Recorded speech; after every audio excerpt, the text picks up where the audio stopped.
can't contain our gladness. We want to express our happiness. We're overfilled with joy today. We have a celebration for a good reason. Sadyang umaapaw po ang kagalakan sa aming puso sa Public Attorney's Office ang ating 2,505 public attorneys nationwide at 1,000 staff.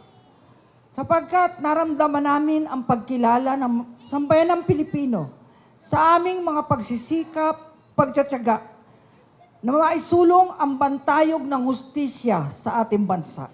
Nasa huling linggo na ng taong 2023 ay may humabol pang parangal para sa ating pinakamamahal na PAO Chief Persida Acosta. Ito ay mula sa Philippine Distinct Men and Women of Excellence kung saan iginawad sa ating punong manananggol pambayan ang Distinct Most Remarkable Philippine Female Leader of the Year. It is a high honor for us to be recognized for our work. Kaya po maraming salamat, Mr. Burlat. Malalim po ang pagpapahalaga namin dito dahil ito ay higit sa nakikilala natin ang ating advokasya sa iba't ibang larangan. Pero ang layunin natin nagkakaisa sa isang misyon. Ang misyon ng ating buhay na paglingkuran ang ating mga mahal sa buhay at ang inang bayan.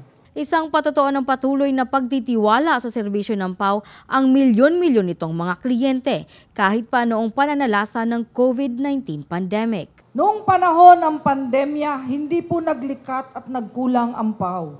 Kami po ay nanatiling bukas ang aming opisina sa kabila ng panganib ng pandemya. At nairaos po namin noong 2020 ang 6 na milyong Pilipino na aming kliyente.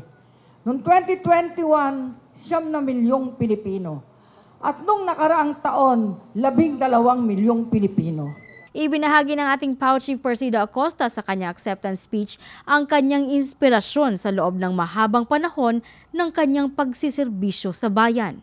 Sa darating na Pebrero 23, 2024, pang 23 taon ko na po bilang hepe ng PAO. Bakit po ako tumagal? 23 taon. Kayong lahat po ang aking inspirasyon.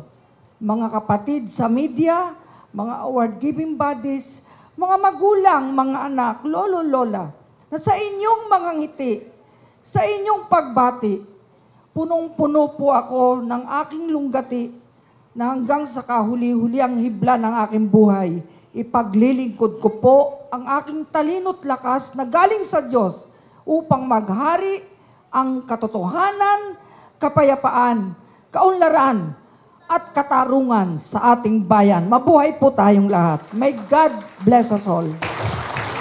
Chief Acosta, you're defending the people's rights. You keep on fighting the good fight, to justice and public service. You've dedicated your life. You're deeply touching others' lives. Chief Acosta, you're defending the people's rights.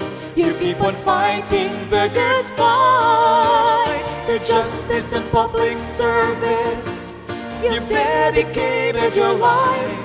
You're deeply touching others' lives. You're fighting the good fight, this cannot be denied. Onward and fighting. Para sa #BalaNews, ako si Geraldine Ranyes, Katarungan laban sa kahirapan.